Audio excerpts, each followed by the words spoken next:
The Awkward Genius Podcast. So, welcome back to another episode of the Awkward Genius Podcast. This is a mobile version because I'm out walking the dogs. I've decided to do another one out in nature. Just sitting next to a big old rock. Just show you where we are so you can get a sense of how very pretty it is here. My God, look at all that. Straight into the sun. I am going to be squinting a little bit for this one because I have not seen the sun very much. It is winter time in the Alps. And so I'm going to be sitting right here in the sun and taking advantage of that. As ever, I do apologize to anyone who has joined us today because this podcast is terrible. I started it just to get used to talking to camera. And so I try to do it every day, but it's just Christmas, man. I had stuff to do. So now, when I can, turn on the camera and just start talking. Today, we've got a very special episode for you. As we are outside, I think you can probably hear the babbling brook in the background babbling brook, the BBB. Hear that? I can hear it. It's great. It's really nice. And so today's special episode is basically, I'm looking for something that's just going to go viral and just really skyrocket this podcast, and building on the success of Dwight in The Office and and the Joe Rogan podcast. I think one thing that both of those have in common is that they sometimes do talk about bears and like which bear is best. I love that one. Anyway, so today the first topic of conversation for the podcast is going to be about bears. There's an expression that we'll get to in a minute. It's a kind of a little handy mnemonic device to help you remember in the moment that you're being attacked by a bear how you should respond. Because at that moment, it would be common for you to maybe not have your wits about you completely, as some kind of a bear is charging you, and you're pretty sure of your impending doom. So we'll get to that in a minute, but first we're gonna take it bear by bear, as it were, and I'm gonna give you the advice that I've seen in a couple of different places on how to deal with bear attacks. So first we're gonna start with black bears. I grew up in Vermont, and so there were black bears, crawling through those woods, and I spent a lot of time in them there woods. Never did see a black bear, and but apparently, if I had seen one, it would have been a bad deal if they were coming for me. Now, what I've heard is that black bears, like I said, in Vermont, they're even hunted, I believe. In any case, they are terribly skittish. You do not see them, digging through garbage and whatnot. So when a black bear attacks a human being, normally what that means is that black bear is very, very hungry, and he is, in fact, intending on eating you. So in that case, the things that you've heard of, like, make yourself look big, that might help a little bit. Maybe he'll decide to eat something else. But I think once he's decided that he's hungry enough to go at you, there's a pretty good chance he's gonna stick with it. But lay down in a ball, and definitely don't do that. The black bear will just eat you.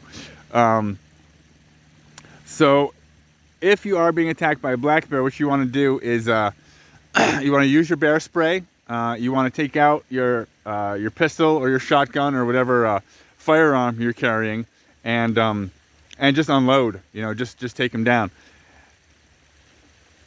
If by some misadventure or just bad luck, you actually don't have a suitable modern warfare armament, firearm, grenade, flamethrower, something like that, then things are going to get a little bit tricky for you at that point, because the advice is still the same. You're going to want to fight back with everything you got, and if all you've got is a branch or a Swiss Army knife, you're going to be in trouble. it's probably not gonna end well. But it's like the thing they say sometimes when a shark is coming at you. If you can just bop him on the nose, apparently their brain is right in the end of their nose, and so if you can bop them right there as those teeth are coming at you, then maybe you'll get a chance. It's the same thing with black bears. If it is a male black bear and you can kick him in the nuts, or poke him in the eye or something, maybe he'll decide to go do something else, but he's probably just going to eat you. So moving on, a brown bear or your grizzly bear, they're not actually exactly the same. There are a whole bunch of different kinds of bears, and a grizzly is only one of the big brownies, but they're close enough. Now, grizzly bears, strangely enough, because they could just eat you in like a mouthful, if they're showing interest in you, it's usually because you're on their territory and they don't like it. And lots of stuff comes onto their territory. Squirrels, lots of squirrels in bear territory. Moles, turtles. There can be lots of different things. And there's a reason that grizzly bears don't savagely attack every turtle in their territory. Can you guess what it is? If you want to pause the video, it's not a video, it's a podcast. If you just want to pause the podcast and think your answer, I will hum the theme song to Jeopardy for a second.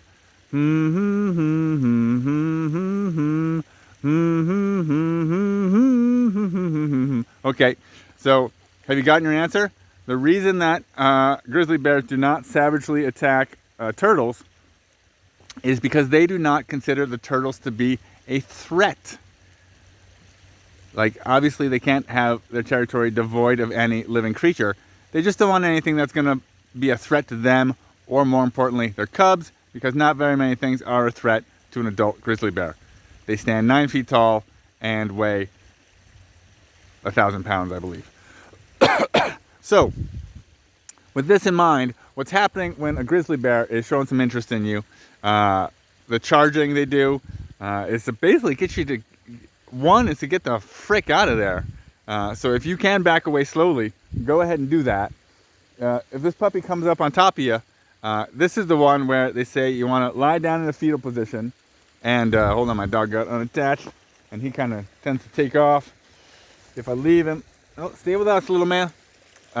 He's down. He's checking out the. Where'd he go? Where'd he go? I can't see what's going on. I think he's down there. Anyway, he was going down over to the stream. Check that out. So the grizzly bear, if you are being, if it gets right up on top of you, you're gonna want to lie down in a fetal position, and make a fist, put it right over your whatever artery that is there on either side of your head. I can't do it with my other hand because I'm holding the telephone. What I learned from Joe Rogan, because he doesn't mince his words, is that bear he's gonna mess you up. He's probably gonna break your arms and your legs, and he's gonna do things that you're not gonna like. You want to stay in a fetal position to keep him from getting into your stomach and stuff. Because he'll probably chew on you a little bit. But I also saw something. Was it that's something like in Yellowstone Park, like 80% of people that tried this with grizzly bears made it out alive. Like I said, it's not. They show you they'll do what do you call it? Where they show it to you, a demonstration, and you think it's like, oh, that's great. The bear's just gonna like pat at you and then walk away, and you'll like hop up and be like, whoo, that was fun. I made it. Probably not. You're probably still gonna get kind of messed up. I think the running theme with bear encounters, if a bear takes too much of an interest in you,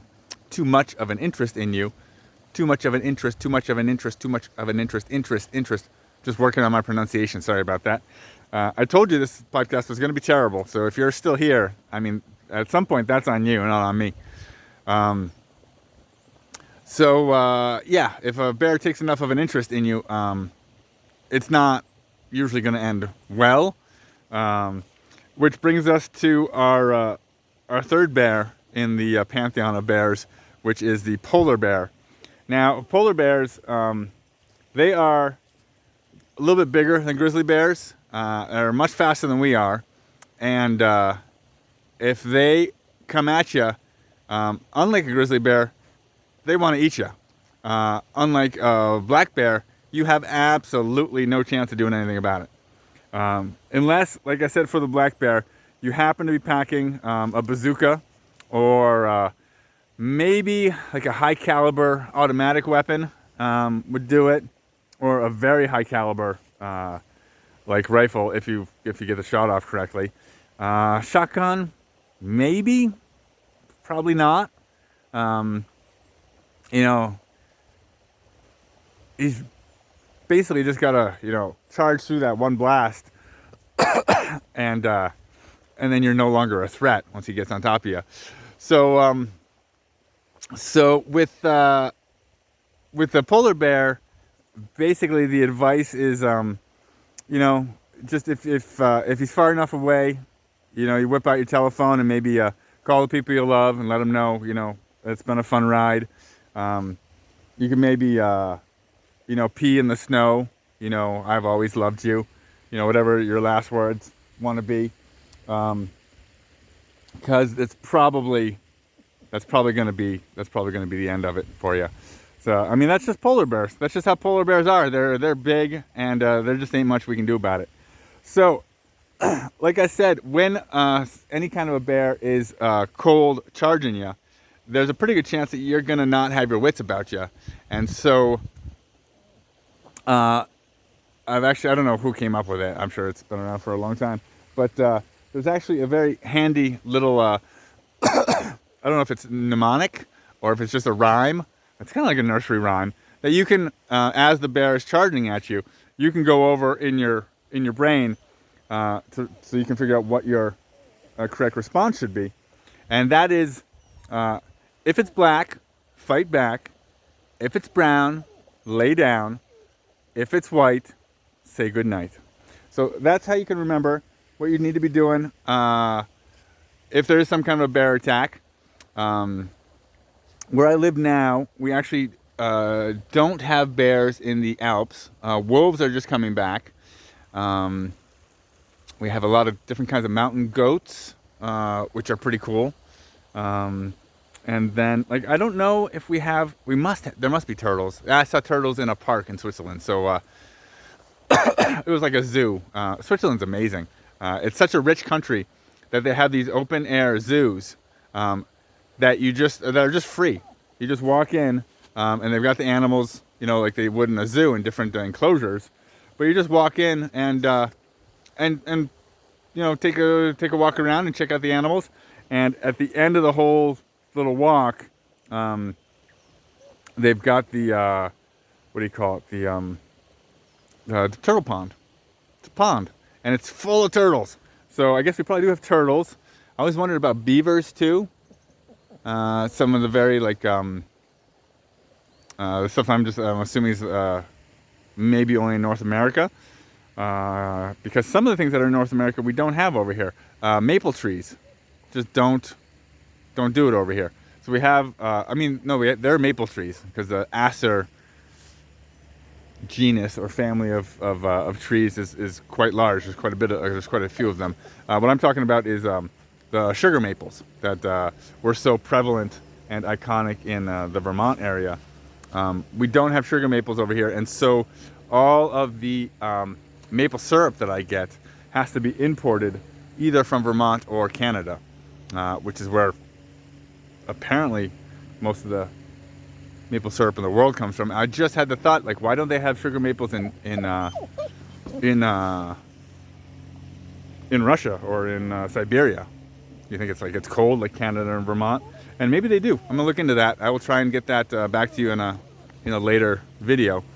My dog is starting to wind it up pretty hardcore. He does not like sitting still. So I think I'm gonna get to the end of this one. I'm really happy that probably nobody joined us here today. I just looked at one of my earlier podcast episodes. It popped up on my home screen when I'm logged in as on one of my other channels, because I am the only subscriber to this channel, and so when I put up a video here, they pop up on my other feed, and then I ignore them because I don't I mean, I had to sit through it the first time. I'm not gonna like sit through and watch it again. But that's just to say that when I see the videos pop up, they often have 0 views. So that means if you are watching this, you may be the only other person to have ever seen this. And I'm sorry about that. But again, like I said, at some point that's on you, you know. I let you know right up from the beginning that it's gonna be terribly uninteresting, and if you're on the video angle as well, that you will be subjected to the hideousness of my physical appearance throughout, because it's just literally on my mug the whole time. So what I'm going to do now is I'm going to wash it out in the sun. Oh, no, I look like baby Jesus. Are you an angel? No, it's just me, the awkward genius. So that is the end of this podcast. I thank you as ever for being here, and you should definitely go now so that I may brush my hair. Goodbye.